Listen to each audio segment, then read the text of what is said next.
de ce qui nous arrive en tout cas. Donc après la crise Covid, un restaurant, et puis maintenant ça, enfin, voilà, c'est un peu... Mais bon, voilà, après on reste optimiste et on dit que tout le monde est là et qu'on va se battre. Le gérant a pu sauver quelques marchandises avant la montée des eaux, mais les dégâts dans la salle et les cuisines sont importants. Même constat au restaurant d'en face. Ce matin, tous les frigos, un frigo, que ce soit le comptoir, dans la cuisine, le lave-vaisselle, tout est foutu. Donc on attend maintenant les assurances. Oui, vraiment là, c'est vraiment ce qui a fait déborder le vase, mais là, en plus, c'est le cas de le dire, quoi. Dans ce magasin, la gérante a passé la journée à faire le tri. Ça commence à faire vraiment lourd. Bon, là, personne n'y peut rien, mais on a vraiment du mal. On remontait enfin la pente, on se disait, allez, c'est bon, le courage y était encore. Et là, je vous avoue qu'aujourd'hui, voilà, c'est compliqué de se dire, on va se relever, on va nettoyer, on va y arriver. Sur place, la solidarité s'organise. Des dizaines de personnes sont présentes en renfort, très touchées par le sort de leurs commerçants. Il y a aussi beaucoup de copains qui habitent à Gré-de-Vassaux et on a commencé par aider ceux-là. Et puis de fil en aiguille, on a aidé tout le monde, toute la rue, quoi. Une cinquantaine de jeunes de cette unité scout se sont mobilisés aujourd'hui, sans oublier les voisins et les proches présents depuis les petites heures ce matin. Les commerçants et restaurateurs espèrent quant à eux rouvrir d'ici quelques jours.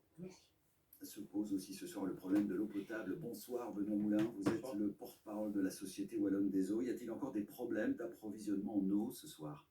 Oui, donc il y a encore 16 communes sur lesquelles nous continuons à déclarer la consommation de l'eau non potable. Donc on ne peut pas la consommer pour des usages alimentaires, mais elle est disponible pour tous les autres usages. Et on sait très bien que dans les prochains jours, elle sera très utile. Non potable, pourquoi ?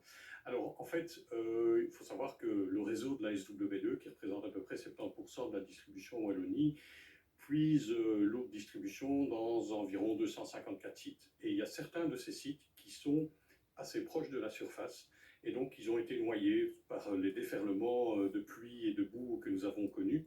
Et donc à ce moment-là, les captages sont simplement contaminés. Donc dans ces cas-là, qu'est-ce qu'on fait ? On les met à l'arrêt, et puis on essaye, pour les réseaux qui dépendent de ces captages, de voir s'il y a des solutions alternatives qui peuvent être mises en œuvre. Ça a été le cas dans la plupart des situations, mais pour les 15 communes en question, ça n'a pas été possible. Comment savoir concrètement si on fait partie de ces 15 communes ? Il y a un Alors, site internet. ça se trouve sur le site web de la SW2 et c'est repris aussi sur les principaux médias. Ouais, et alors, également. J'insiste beaucoup, c'est bien dans ces 16 communes qu'il y a un problème, et sinon, à part ces 16 communes, il n'y a de problème nulle part. On peut donc consommer l'eau du robinet sans aucun problème. Si on n'est pas mentionné sur le site web de la SW2, il n'y a pas de problème. Merci beaucoup pour ces précisions, Benoît Moulin.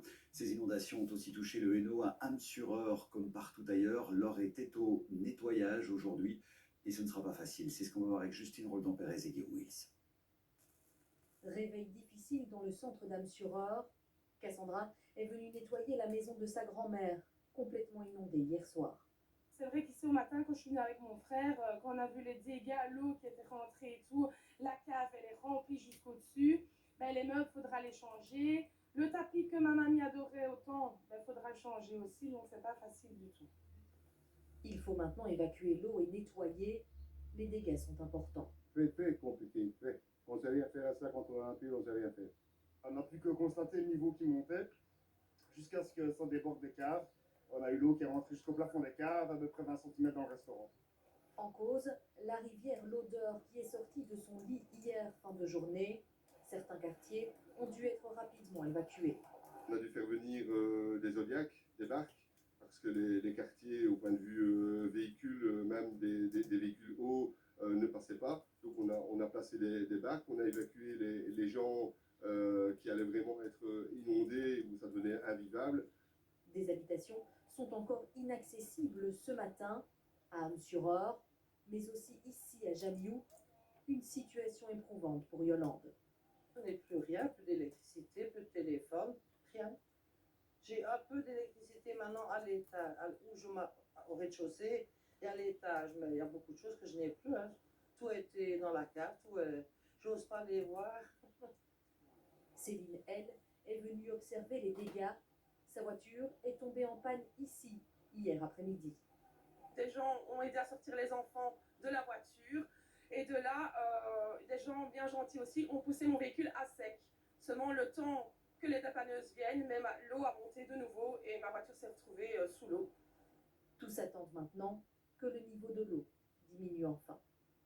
Et le ministre-président Boilon est notre invité ce soir. Bonsoir Elio Di Rupo. Bonsoir. Merci d'être des nôtres. Ce qu'on vient de vivre est clairement historique, hein. Je crois qu'on l'a vu. Le Premier ministre laissait d'ailleurs tout à l'heure entendre que c'était sans doute les pires inondations que notre pays ait Oui, connues. on n'a jamais connu une telle situation et nous devons reconnaître que la quantité de pluie en si peu de temps a été telle que tout le monde a été surpris par l'ampleur.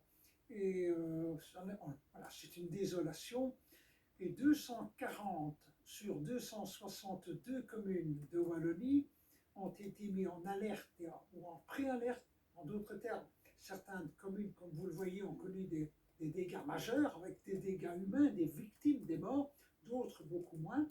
Mais 240 sur On n'aurait 262. pas pu mieux faire, mieux prévenir ce qui s'est passé. Écoutez, tout le travail a été réalisé, mais les prévisions météo avaient prévu de la pluie, et je dirais une quantité minimum et une quantité maximum.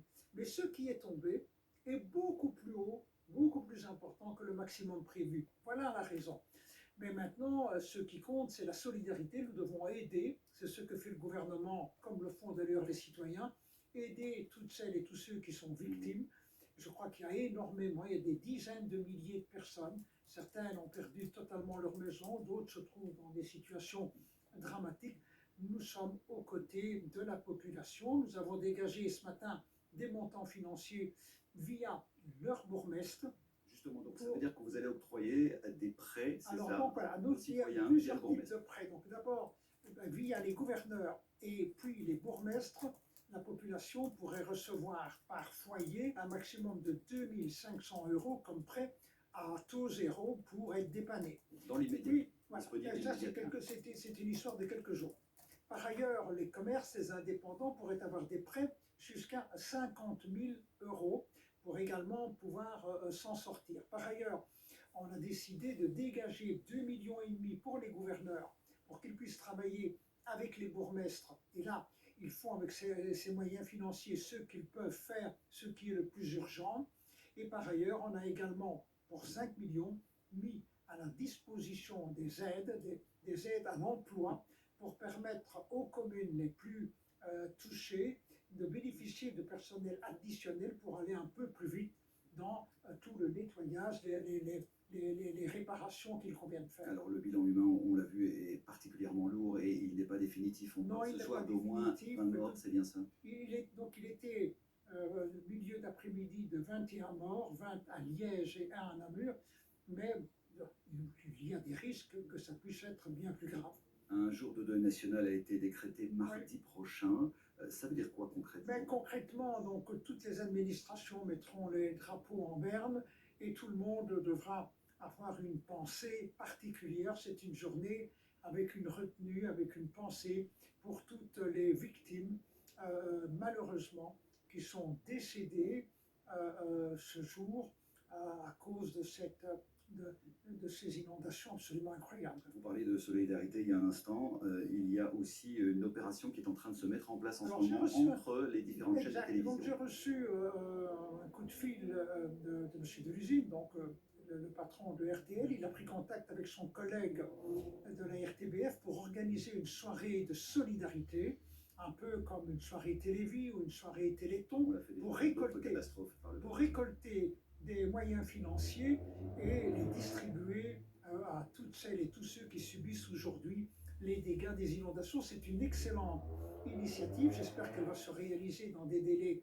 raisonnables, parce que c'est peut-être le meilleur moyen maintenant d'aider toutes ces personnes qui vont se trouver devant des frais parfois considérables. Dernière question, vous serez sur le terrain, vous aussi, ce week-end, avec le Premier ministre dans plusieurs communes wallonnes. Beaucoup de ministres sont présents. Le Premier ministre et peut-être la présidente de la Commission européenne iront à Rochefort. J'irai pour ma part à Traux et à Esneux. Comme ça, nous partageons, je dirais géographiquement, les visites que nous pouvons opérer auprès de toutes celles et tous ceux qui sont victimes de cette catastrophe. Merci beaucoup, Elio Di Rupo, d'avoir été le nôtre et d'avoir répondu à nos questions. C'est vrai, partout, la solidarité s'organise autour des sinistrés et ça fait chaud au cœur des amis, des voisins et même parfois de parfaits inconnus qui n'hésitent pas à donner de leur temps pour venir en aide aux autres. C'est notamment ce qui s'est passé à Braine-l'Alleud, où se sont rendus Kaïma Boudiaf et Marjorie Félinger. L'appel aux dons a été lancé hier soir sur les réseaux sociaux. Une impressionnante solidarité des Brénois à laquelle l'équipe du restaurant Fronton ne s'attendait pas. Face à cette importante collecte, comment procède-t-il? Un peu la one again, j'avoue, parce que c'était pas prévu qu'on ait autant de monde, mais les gens sont très organisés. On a des leaders qui se créent dans le groupe, donc voilà. Ça a pris des proportions énormes. Là, on est en train de se demander où est-ce qu'on peut déposer tout ce qui nous reste. Direction la salle de Falk à Cour-Saint-Étienne où l'un des camions ira déposer les dons. Le centre de la commune et les maisons en bordure de la Tive qui a débordé hier ont pris l'eau jusqu'à 1 mètre. Tous les moyens sont bons pour venir en aide aux Stéphanois. Depuis hier, la commune de Cour-Saint-Étienne et le CPS font des appels à la solidarité, que ce soit pour reloger les personnes qui étaient dans le besoin. Et aujourd'hui, on a fait un appel aux dons, tout simplement, avec pas mal de dons de produits de première nécessité, que ce soit les vêtements, la nourriture, du petit électro, des couvertures.